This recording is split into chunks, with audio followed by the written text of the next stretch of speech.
Du jour au lendemain, les enfants se comportent d'une certaine manière. Réfléchissez. Du jour au lendemain, vos finances, ça ne va plus. Réfléchissez. Du jour au lendemain, vous engueulez avec votre conjoint de pas même de frôler la séparation. Réfléchissez. Bref, ce sont les blablabla.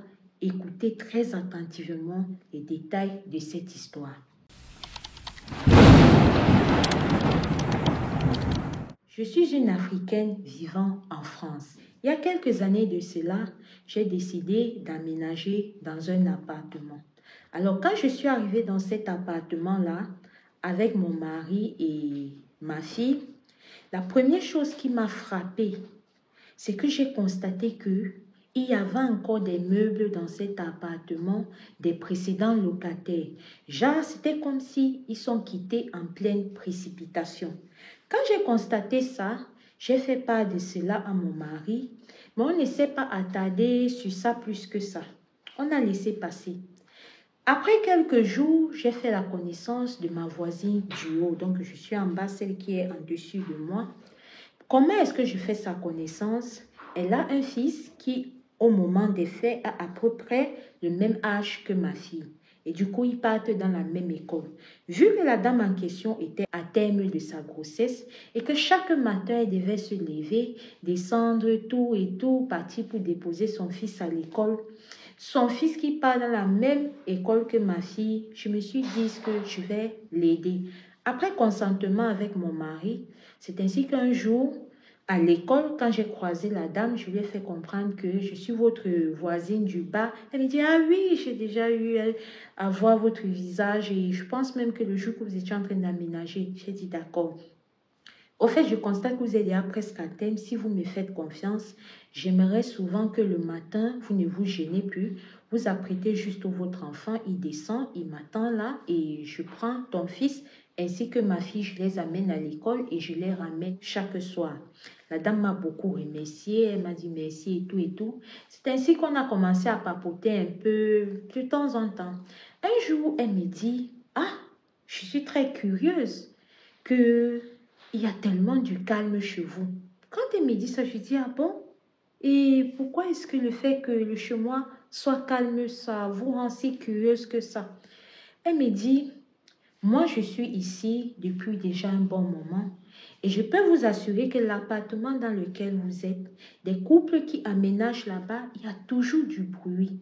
Ils sont toujours en train de se chamailler, ils ont toujours des problèmes et ça ne va pas. Bref, il n'y a pas une bonne atmosphère. Du moins, jusqu'à présent, tous ceux qui sont passés là-bas, il n'y a pas de bonne atmosphère dans les couples.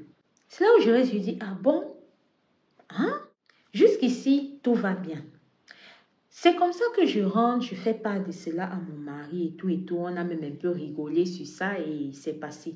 Le lendemain, quand je suis allée laisser les enfants à l'école et que je suis revenue, vu que c'était mon jour de repos, j'ai commencé à faire le ménage et tout et tout. Et après, je me sentais fatiguée. J'ai décidé que je vais aller m'étaler sur mon lit. Pendant que je suis en train de dormir, je vois une dame africaine. Elle avait le corps. Elle entre dans ma chambre. Elle me regarde pendant que je suis en train de dormir. Du coup, je saute, j'ai ressenti comme une présence. Je saute. Je dis, mais qui êtes-vous? Qu'est-ce que vous faites là? Elle me regarde juste. Et j'ai été tellement stupéfaite parce que non seulement la porte d'entrée était fermée, ma chambre même où je me trouvais était fermée. C'est là où quand je regarde le temps de comprendre, je me rends compte que le seul moyen pour que la dame là entre jusqu'ici, il a fallu qu'elle passe entre les murs. Quand je confronte la dame, elle ne me dit rien. Elle disparaît devant mes yeux. Mais j'étais scandalisée. Je n'arrivais pas à croire ce qui se passait. Notons que moi, je suis d'abord une personne qui a un esprit très fort et qui est très croyante. Donc, ce genre de truc ne m'effraie pas. Et puis, quand elle est partie, j'ai même d'abord fait une bonne dose de prière. Oui, je me suis armée spirituellement. J'ai prié.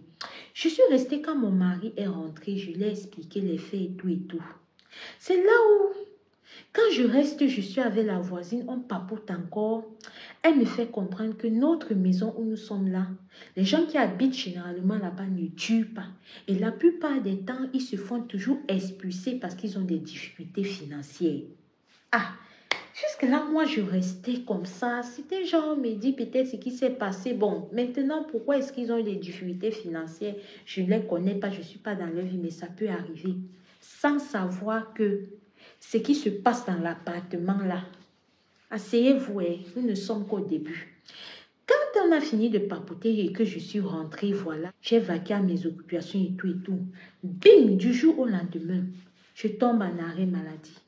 Mon mari également tombe en arrêt maladie. Et dans tomber dans arrêt maladie comme ça, on n'avait plus d'argent pour pouvoir payer le loyer. C'est comme ça qu'on se retrouve à passer 1, 2, 3 mois sans payer le loyer. Je suis restée un jour comme ça. J'ai repensé à ce que ma voisine m'a dit. J'essayais de faire un peu les similitudes pour essayer de comprendre. Après mûre réflexion, je suis encore allée vers ma voisine. Je lui ai dit que tu disais qu'il y a quoi dans l'appartement-ci. Notons que ma voisine était aussi une Africaine de l'Afrique de l'Ouest. Et elle, quand elle est partie pour regarder ces choses, un genre, on lui fait comprendre que l'appartement qui est en dessous de chez toi, il y a des esprits là-bas. L'appartement qui est en dessous de chez toi détruit les gens, aspire les gens, fait en sorte que n'importe qui entre là-bas, même s'il a une bonne santé financière, cet appartement, les esprits sont là-bas, vont s'arranger à ce que cette personne, sa santé financière puisse dégringoler, afin qu'on puisse les expulser. Du jour au lendemain, rien ne va plus dans leur vie. Quand elle m'explique ça comme ça, là, c'est là où je décide que je vais un peu mieux m'intéresser aux gens qui étaient là avant nous. Je lui dis que dis-moi plus. C'est comme ça qu'elle me fait comprendre qu'il y a eu déjà plusieurs personnes qui sont passées là-bas, qui ont été expulsées, comme je vous ai dit. Et que quand tu n'arrives pas à te faire expulser, ton mari et toi, vous vous séparez. Qu'il y a également d'autres personnes qui ont été là-bas et qui, du jour au lendemain, ils se sont séparés avec leur femme. D'ailleurs, l'avant-dernier même qui était là, il a quitté sa femme pour aller sortir avec la voisine de palier de l'immeuble d'en face. Ah, c'est là où quand je rentre encore chez moi, je m'assois, je médite. Je vois comment, depuis qu'on est entré dans cette maison, problème sur problème, problème sur problème. Moi qui avais une certaine aisance financière ainsi que mon mari, ça n'allait plus. Problème sur problème, le travail même, ça a commencé à déranger. Maladie sur maladie. C'est comme ça qu'une personne avisée, j'ai décidé d'aller fouiller un autre appartement sans dire à personne. Quand j'ai trouvé l'appartement par la grâce de Dieu, j'ai commencé à retirer mes affaires. Une chose, un truc, j'ai retiré. Le grand jour maintenant qu'il fallait retirer la plus grande partie, notons qu'avant ça, vu que mon mari et moi, ça faisait à 3 mois qu'on n'arrivait plus à payer le loyer, c'est comme ça qu'on reçoit un jour un courrier du bailleur qui nous fait comprendre que voilà, si on ne règle pas nos trucs dans les brefs délais, on serait expulsé. Quand j'ai reçu le courrier là, j'ai seulement dit que voilà ça qui a commencé. Vous ne mourrez pas. C'est comme ça que quand on a donc déménagé un peu, le grand jour dont on partait, c'est tout le monde qui était surpris que vous partez? Vous avez pu trouver un logement? Et tout ça, j'ai dit que oui, j'ai trouvé un logement, on part. Voilà comment mon mari et moi nous sommes quittés de cet appartement. Je vous assure que quand nous avons quitté cet appartement, même pas un mois passé de l'autre côté, la maladie, les maladies qu'on avait tout le temps, tout a commencé à aller bien. L'arrêt maladie que nous étions dedans depuis plus de 8 mois là, du jour au lendemain, on a guéri comme par magie. Je vous assure, comme par magie, mon mari et moi, on a guéri. On a été restaurés dans nos travaux et tout. Et aujourd'hui, on va tellement bien. Si j'ai tenu à partager cette histoire avec vous, c'est qu'il faut savoir, il faut être très attentif. Parfois, vous partez dans des appartements ou alors c'est une maison que vous-même vous avez construite. Vous entrez dedans sans faire certaines choses, sans verser de l'eau bénie, du sel que vous nous avez prié, sans sanctifier la maison, sans savoir qu'avant vous, Même si c'est ta chose, les gens viennent visiter et laissent ce qu'il ne faut pas. Vous allez être là avec des enfants. Du jour au lendemain, les enfants se comportent d'une certaine manière. Réfléchissez. Du jour au lendemain, vos finances, ça ne va plus. Réfléchissez. Du jour au lendemain, vous engueulez avec votre conjoint de pas même de frôler la séparation. Réfléchissez. J'espère sincèrement que mon histoire-ci arrivera à qui de droit. Et s'il y a une personne qui vit un truc comme j'ai expliqué là, si tu écoutes cette histoire, ça ne te coûte rien d'aller regarder un genre. Nous sommes africains, nous savons d'où nous venons. Si on m'avait dit qu'en plein cœur de Paris, ici en France, j'allais vivre ça dans un appartement, j'allais dire que quitter avec ça. Mais c'est ce que j'ai vécu et c'est ce qui continue à se passer dans cet appartement-là. Vous vous rendez compte? Sincèrement, prenez vos vies spirituelles en main et restez en veille concurrentielle tout le temps. Shalom. Alors la famille là, c'était l'histoire de notre sœur, d'une sœur à nous et qui est une très grande abonnée de cette page qui ne loupe aucune de nos vidéos depuis la France. Ma tata, je sais que tu vas tomber sur cette vidéo et je te dis merci pour tes histoires parce que elle nous a déjà confié plusieurs histoires. Je ne vais pas vous dire lesquelles, mais essayez de deviner. Donc, merci beaucoup, ma tata. Et vraiment, comme j'ai toujours l'habitude de le dire, quand une personne vient nous confier son histoire, elle en prend beaucoup sur elle. Quand une personne vient nous confier son histoire, ça relève du courage de le faire. Parce que ce n'est pas toutes personnes qui sont ouvertes à partager ce qu'ils vivent avec d'autres personnes.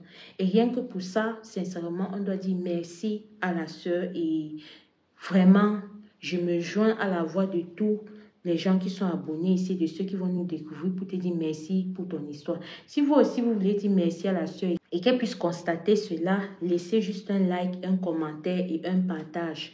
On ne sait jamais, ça peut aider. Si toi aussi, tu n'es pas encore abonné avec nous et que tu attends peut-être quelque chose, je ne sais pas trop. Prends ton temps le jour que tu le sentiras, abonne-toi avec nous. Vaut mieux avoir quelques abonnés qui nous suivent quotidiennement, qui nous supportent dans cette aventure, que d'avoir plusieurs personnes mais qui ne nous supportent pas. On va avoir beaucoup d'abonnés alors qu'au niveau des vues, c'est pas ça et tout ça. Donc, tous ceux qui sont des abonnés, qui viennent et reviennent, je vous dis infiniment merci, comme j'ai tout l'habitude d'écrire dans les commentaires.